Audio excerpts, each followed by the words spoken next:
بسم اللہ الرحمن الرحیم۔ کشمیر ڈیجیٹل کے ساتھ میں ہوں آپ کا میزبان حق نواز مغل۔ ناظرین، یوں تو ہم کتابوں میں پڑھتے ہیں، بیانات میں سنتے ہیں، اخبارات میں پڑھتے ہیں، اداریے لکھے جاتے ہیں، کالم لکھے جاتے ہیں، سیمینارز، کانفرنسز، کیا کچھ نہیں ہوتا کہ نوجوان کسی بھی قوم کی ریڑھ کی ہڈی ہوتا ہے، نوجوان کسی بھی قوم کا سرمایہ ہوتا ہے۔ لیکن آزاد کشمیر کے نوجوانوں کا گزشتہ کئی دہائیوں سے تسلسل کے ساتھ جو استحصال کیا جا رہا ہے وہ کسی سے ڈھکا چھپا نہیں ہے۔ آزاد کشمیر کے نوجوان اپنی پوری ورث کے باوجود، اپنی پوری قابلیت اور لائقیت کے باوجود کہیں بھی کسی بھی جگہ پر حکومتی کسی سیٹ اپ میں یا گورنمنٹ سیکٹر میں اچھی جگہ پر نظر نہیں آتے۔ خاص طور پر وہ نوجوان جو سیلف میڈ ہیں، جنہوں نے خود اپنی مدد آپ کے تحت محنت کی اور مقام پایا، وہ حکومت ان کو مسلسل نظر انداز کر رہی ہے۔ ایسی ایک نوجوان آج ہمارے درمیان موجود ہیں جو آزاد کشمیر کے ایسے نوجوان ہیں اور پہلے نوجوان ہیں آزاد کشمیر کے جنہوں نے لٹریچر میں اور لینگویج میں انگلش میں ماسٹرز کیا، ڈبل ماسٹرز کیا، اور دونوں ماسٹرز ان کے ریگولر ہیں اور نمل یونیورسٹی سے ہیں۔ ساتھ ہی ساتھ انہوں نے ایم فل کیا ہے نمل یونیورسٹی سے 4 GPA کے ساتھ۔ یہ وہ نوجوان ہیں جو گزشتہ دنوں آپ نے دیکھا ہوگا جن کو پرائم منسٹر پاکستان شہباز شریف خود سٹیج پر بلا کر اپنے ہاتھ سے لیپ ٹاپ دیتے ہیں۔ آئیے ان سے سنتے ہیں کہ ان کی جو زندگی تھی ان میں کیا مسائل درپیش آئے، یہ آج تک کسی گورنمنٹ سیکٹر میں ایڈجسٹ کیوں نہیں ہوئے، یہ آج تک پرائیویٹ کالجز میں کیسے پڑھا رہے ہیں، کیوں پڑھا رہے ہیں، اور ساتھ اپنی تعلیم کو اور اپنے کنبے کو کیسے چلا رہے ہیں۔ سب سے پہلے تو شعیب، آپ کو آج ہم اپنے اس پروگرام میں خوش آمدید کہتے ہیں۔ بسم اللہ الرحمن الرحیم۔ لاکھوں کروڑوں درود و السلام حضرت محمد صلی اللہ علیہ وسلم کی شخصیت پر جو وجہ تخلیق کائنات ہیں۔ سب سے پہلے ایک نواز مغل صاحب، آپ کا اور کشمیر ڈیجیٹل کی تمام مینجمنٹ کا میں شکریہ ادا کرتا ہوں کہ آپ نے مجھے یہاں پہ انوائٹ کیا اور مجھے یہ اعزاز بخشا، عزت افزائی کی، یہاں پہ بلایا مسائل کو اجاگر کرنے کے لیے۔ کشمیر ڈیجیٹل ایک آزاد کشمیر کی بہت پاورفل ٹول بن چکا ہے۔ اس کی آواز نہ صرف آزاد کشمیر میں سنی جا رہی ہے بلکہ پاکستان کے بڑے بڑے ایوانوں میں بھی سنائی دیتی ہے۔ شعیب صاحب، آپ یہ بتائیں گے کہ ابھی آپ کا جیسے آپ کے تعارف میں ہے کہ آپ آزاد کشمیر کے واحد نوجوان ہیں جو ریگولر انگریزی میں ڈبل ماسٹر آپ کر چکے ہیں 2 بار۔ ایک دفعہ آپ نے لٹریچر میں کیا، ایک دفعہ آپ نے لینگویج میں کیا۔ اس کے ساتھ ساتھ آپ نے ایم فل کیا ہے نمل یونیورسٹی سے، اور یہ 4 GPA کے ساتھ کیا، جو کہ مذاق نہیں ہوتا۔ جو تعلیم سے وابستہ لوگ ہیں وہ یہ سمجھتے ہیں کہ 4 GPA لینا مذاق نہیں ہوتا۔ ساتھ ہی آپ نے جو پرائم منسٹر سے لیپ ٹاپ بھی لیا، اس کسی کے باوجود آپ کبھی PSC دی نہیں، یا کیا وجہ ہوئی آپ گورنمنٹ سیکٹر میں کسی کالج میں نہیں پڑھاتے ہیں؟ بہت شکریہ، آپ نے بہت اچھا سوال مجھ سے پوچھا۔ میں شروع ہی سے بچپن ہی سے سیلف میڈ انسان ہوں۔ میں نے بچپن سے آج تک اپنے جو ایکسپینسز یا ایجوکیشنل ایکسپینسز خود میٹ کیے ہیں۔ میں نے گریجویشن آزاد کشمیر یونیورسٹی سے کی ہے۔ اس کے علاوہ 2013 میں نے نمل یونیورسٹی سے لٹریچر میں ایم انگلش کیا۔ پھر اس کے علاوہ اگین میں نے 2018 میں نے لنگوسٹک میں ماسٹر کیا۔ 2021 سے 24 تک میرا ایم فل تھا لنگوسٹک کے اندر، اور میں نے الحمدللہ 4 GPA کے ساتھ اس کو پاس کیا، اور پرائم منسٹر آف پاکستان نے لانچنگ سرمنی میں جناح کنونشن سینٹر کے اندر 10 لوگوں کو پورے پاکستان سے لیپ ٹاپ دیے۔ میں اس وقت واحد نمل یونیورسٹی کی ریپرزینٹ کر رہا تھا، اس کی نمائندگی کر رہا تھا۔ آزاد کشمیر کا میں وہ پہلا نوجوان تھا۔ میں کئی بار Azad Kashmir public service commission کے ٹیسٹ میں اپیئر ہو چکا ہوں، لیکن ایگریگیٹ کی وجہ سے میں رہ جاتا تھا اکثر۔ لیکن چند ماہ قبل جو ایگریگیٹ تھا اس کو ختم کر دیا گیا ہے، تو انشاءاللہ اب جو ہی کورٹس اس کا اوپن میرٹس کا ڈیسیجن دیتی ہیں تو انشاءاللہ میں دوبارہ اپیئر ہوں گا، اور میں ہوپ فل ہوں کہ میں انشاءاللہ کامیاب ہو جاؤں گا۔ آپ کیا سمجھتے ہیں کہ جو کورٹ نے یہ ڈیسیژن دیا ایگریگیٹ ختم کرنے کا، یہ درست ہے نوجوانوں کے لیے حوصلہ افزا ہے؟ کیونکہ کچھ لوگ تو اس کے اگینسٹ بھی ہیں کہ ایگریگیٹ ختم نہ کیا جائے۔ نہیں، میں اس کے حق میں ہوں، کیونکہ بہت سے نوجوان ہیں جنہوں نے اینول کے ساتھ پڑھا ہوا ہے۔ کچھ لوگ ایسے ہوتے ہیں کہ خود آپ نے بھی اینول سے پڑھا ہے؟ نہ، میں نے سیمسٹر سسٹم سے پڑھا۔ گریجویشن آپ کی سیمسٹر کی ہے؟ وہ اینول کی ہے۔ اینول میں بہت سے لوگوں کا یہ ہوتا ہے کہ وہ ایکسپینسز میٹ نہیں کر سکتے۔ کچھ لوگ ہوتے ہیں ریگولر نہیں پڑھ سکتے، جاب کرتے ہیں، اپنی فیملیز کی انہوں نے سپورٹ کرنی ہوتی ہے، تو اینول والوں کی ایک بہت بڑی تعداد ہے۔ اینول والے جو لوگ ہوتے ہیں انہوں نے چیزیں بڑے کمپریہنسولی پڑھی ہوئی ہوتی ہیں۔ سیمسٹر سسٹم میں شارٹ ٹائم ہوتا ہے، کم چیزیں پڑھی ہوئی ہوتی ہیں، جو مارکس ہوتے ہیں، ایگریگیٹ ہوتا ہے، وہ زیادہ ہوتا ہے۔ وہ زیادہ ہوتا ہے۔ تو جو آپ جو پاکستان میں آپ نمل یونیورسٹی سے آپ کے ماسٹرز بھی ہیں اور ایم فل بھی ہیں، گریجویشن آپ کی، یہاں کیا فرق دیکھتے ہیں یہاں جامعات میں اسٹوڈنٹس میں یا ٹیچنگ میں؟ وہاں پہ یہ میں فرق دیکھتا ہوں، وہاں پہ ایکسپوجر بہت زیادہ ہے۔ جیسے کہ اسلام آباد کی کوئی بھی فیڈرل یونیورسٹی ہو، وہاں پہ آپ کو چاروں صوبوں کے طلباء طالبات ملیں گے. وہاں پہ جو ان کی ٹیچنگ میتھڈالوجیز ہیں وہ بہت اچھی ہیں، کلاس روم ان کے بہت اچھے ہیں، فیسلٹیز بہت اچھی ہیں، اکاموڈیشن بہت اچھی ہے وہاں کی.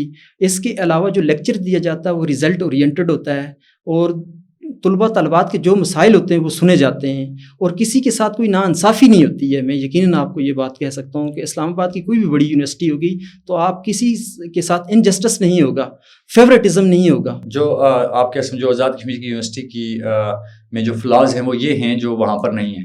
جی بالکل ایسی بات ہے. تو یہاں پر کیوں ہماری جو یونیورسٹی یہاں پر بھی تو انگریزی کا شعبہ بہت رچ شعبہ ہے، یہاں بھی پروفیسر صاحبان ہیں اور وہ مطلب انتظامی عہدوں پر بھی رہے وہ پروفیسر صاحبان، ریسرچ بھی یہاں پہ ہوتی رہی اور یہاں کے بھی اسٹوڈنٹس ہیں، تو ان کو کہاں ریٹ کرتے ہیں آپ؟ بالکل اچھے لوگ بھی یہاں پہ موجود ہیں، یقیناً یہ بھی اپنی کیپیسٹی میں بہترین کام کر رہے ہیں.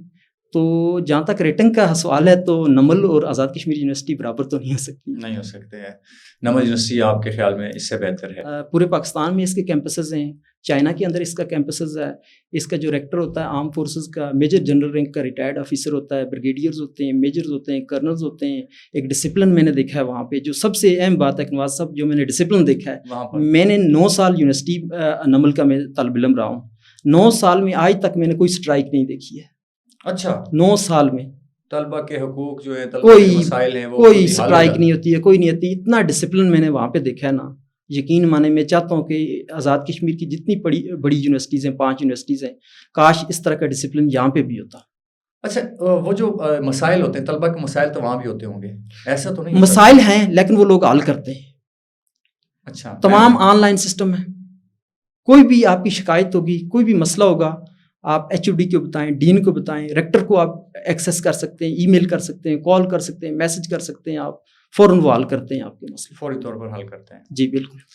یہ بتائیں کہ آپ نے جو تعلیمی سفر اپنا کیا اس کے دوران آپ کو کن مسائل کا سامنا کرنا پڑا جو آپ سمجھتے ہیں کہ آزاد کشمیر گورنمنٹ کو چاہیے کہ ان مسائل پر توجہ کرے اور وہ آنے والوں کو وہ فیس نہ کرنے پڑے؟ اکنواز صاحب، جو سب سے بڑا مسئلہ ہے نا وہ فائنینس کا مسئلہ ہے.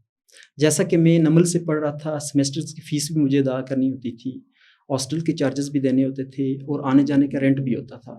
کاش کے جو بڑے محنتی برائٹ سیلف میڈ اسٹوڈنٹس ہیں آزاد کشمیر، ان کو کچھ اسکالرشپ دیتی گورنمنٹ. میرا بھی گورنمنٹ کا کوئی اسکالرشپ ایک مرتبہ مجھے اسکالرشپ میرے نام پہ ہوا، میں 4 GP والا تھا. لیکن ہائر ایجوکیشن ڈپارٹمنٹ میں جو کلیریکل سٹاف انہوں نے مل کے میرا جو اسکالرشپ تھا وہ کسی اور کو دے دیا. کسی اور کو؟ میں نے سیکرٹری تک اپروچ کرنے کی کوشش کی لیکن کسی نے میری کوئی بات نہیں سنی. یہ آپ آزاد کشمیر گورنمنٹ کی جانب سے جو آپ کا اسکالرشپ تھا اس کی بات کر رہے ہیں؟ جی میرٹ اسکالرشپ تھا اے جے کے گورنمنٹ، اے جے کے، وہ کسی اور کو دے دیا. وہ آپ کے نام پہ تھا؟ میرے نام پہ تھا، کیونکہ 4 GPA 2023 سے 25 کے سیشن میں کوئی بھی نہیں تھا. کیونکہ یہ ایچ ای سی کی لسٹ تھی نا، کہ جو انہوں نے 10 لوگوں کو سلیکٹ کیا تھا نا، ایچ ای سی لسٹ میں 10 میں میرا نام تھا. آزاد کشمیر سے 4 GPA میں اس سیشن میں کوئی تھا ہی نہیں بندہ ہی. تو آپ کا اسکالرشپ اٹھا کے کسی اور کو دے دیا. میں نے بہت ان کے اپلیکیشن دی، میرے کا فائلز نکالیں، میری وہ مارک شیٹ نکالیں، لیکن میری کسی نے بات ہی نہیں سنی. Higher education department Azad Kashmir کی بات، کلیریکل سٹاف، آپ کا اسکالرشپ ایک برائٹ اسٹوڈنٹ کا جس نے سیلف میڈ اور خود اپنی محنت سے یہاں تک پہنچا کہ 4 GPA لیا، اور یہ بھی ایک اعزاز ہے کہ 4 GPA اس سیشن میں اور کوئی شخص نہیں تھا پورے کشمیر میں، اس کا اسکالرشپ کھا گئے. یس، ایسی بات ہے. اور آپ نے ٹرائی بھی کیا؟ آپ سیکرٹری؟ سر میں نے سیکرٹری صاحب تک اپروچ کرنے کی کوشش کی لیکن وہاں تک مجھے جانے ہی نہیں دیا. کہتے ہیں کچھ نہیں ہوگا آپ کا. سیکرٹری صاحب تک جانے نہیں دیا گیا؟ جانے ہی نہیں دیا. میں نے اپروچ کرنے کی بہت کوشش کی، وہاں تک مجھے جانے ہی نہیں دیا. کہ جو سٹاف ہوتا ہے ان کا جو سٹاف ہوتا ہے، انہوں نے کہا اب کچھ نہیں ہو سکتا، اب ہو گیا بس. یہ کتنے ظلم کی بات ہے. آزاد کشمیر گورنمنٹ کو چاہیے کہ وہ اس پہ توجہ دے اور جو نوجوانوں کے مسائل ہیں ان کو حل کرے. آزاد کشمیر کے جو نوجوان ہیں، جو سیلف میڈ نوجوان ہیں، آپ کی طرح کے ہیں، تعلیمی مسائل کا بھی سامنا کر رہے ہیں، کنبے کی پرورش بھی کر رہے ہیں، ان کو آپ کیا میسج دیں گے؟ میں ان کو یہ میسج دوں گا کہ آپ اپنی صلاحیتوں پہ اعتماد کریں، ایک مثبت سوچ کے ساتھ آپ کام کریں، اور اپنے کام کو کبھی رکنے نہ دیں، اپنی جرنی کو کبھی رکنے نہ دیں. میں نے اپنا جو سفر ہے کبھی رکنے نہیں دیا. میں جو ایم فل کی کلاسز تھی ڈیلی کی بیسس پہ، یہاں سے صبح 2 کالج میں کلاسز پرائیویٹ کالج میں لگانے کے بعد 11 بجے یہاں سے گاڑی میں بیٹھتا تھا، 3 بجے میں اسلام آباد پہنچ جاتا تھا، 3:30 میری کلاس ہوتی تھی، فکس 3:30 میں کلاس میں پہنچتا تھا، 6:30 وہاں سے چھٹی ہوتی تھی، 7 بجے میں فیض آباد سے بیٹھتا تھا، 11:30 مظفر آباد پہنچتا تھا، اور ڈیلی میری یہی روٹین ہوتی تھی. یعنی کہ جو 1 سال کا کورس ورک ہے آپ نے ڈیلی سال آپ نے ڈیلی بیسس پہ ٹریول کیا ہے میں نے ڈیلی، اس لیے کہ اپنی فائنینس کو میٹ کر سکے، اپنے اخراجات کو میٹ کر سکے، اور یہاں کے جو کالجز ہیں پرائیویٹ وہ آپ کو نکالے نا، یا یہاں پہ آپ کی کلاسز چل یس ایسی بات ہے، تاکہ میری کلاسز بھی مینٹین رہے، میری جاب بھی مینٹین رہے، میری اسٹڈی بھی جاری رہے. آپ کی اسٹڈی بھی جاری رہے. تو آزاد کشمیر کے جو کالجز تھے پرائیویٹ جہاں پڑھا رہے تھے، وہ آپ کو ریلیکس نہیں کرتے تھے کہ یہ کمپیٹنٹ آدمی ہے، ایک میرٹ ہے؟ انہوں نے بہت سپورٹ کیا، پرائیویٹ اداروں نے بہت سپورٹ کیا، میں ان کو اپریشیٹ کرتا ہوں اور ان کا شکریہ ادا کرتا ہوں. شکریہ ادا کرتے ہیں.